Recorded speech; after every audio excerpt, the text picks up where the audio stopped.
much. In today's Smoky Mountain Minute, we're learning about the health of the forest and any pests that might be around. So we have Forestry Biologist Glenn Taylor in from the National Park. Glenn, thanks so much for coming on in. Sure. So can you sort of narrow it down again? We already talked. The Smokies is quite a large park, but as far as the top 3 concerns that you and your team are tracking. Well, 3 things that we're looking at right now and managing are the Hemlock woolly Adelgid. It's a small aphid-like insect that infests hemlock trees. Okay, There's so a lot of hemlock. specific to that tree. Specific to that tree.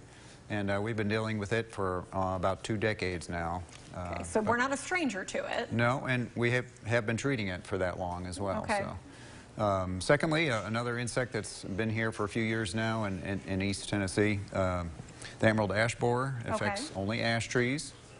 And again, if trees are untreated, they're pretty much goners. Okay, and take a look. That is a look at it right there. You can see why it's got the name emerald in it. It's very green and pretty noticeable as well. Right. The damaging stage is really under the bark, and the adults emerge out of the bark after they're mature.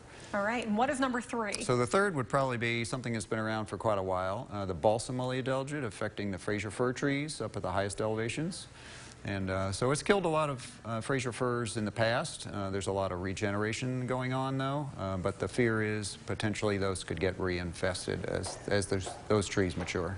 So for most of those 3, they're something that the Smoky Mountains has been dealing with for quite some time, you know, generations or decades, we should say. What are some future pests that you guys are on the lookout for? So yeah, unfortunately there's quite a few. One of them is getting close, is the spotted lanternfly. Okay. It would infest a number of tree species, but it also gets on a lot of agricultural crops and sucks the sap and damages them that way. There's another insect that carries a fungus called laurel wilt disease. And though we don't have bay laurel in the area, it also will infest sassafras trees, which we do have. And that's an ongoing spreading concern. All right, and what are some things that visitors, whether they're coming from out of state, maybe they're the locals who are enjoying the park, is there anything we can do to help with this? Yeah, one thing is to not bring firewood with you. Okay. A lot of these pests are transported in firewood or lumber, and bringing firewood from long distances just increases the chance that those will get introduced here. Okay, so that's the big one right there.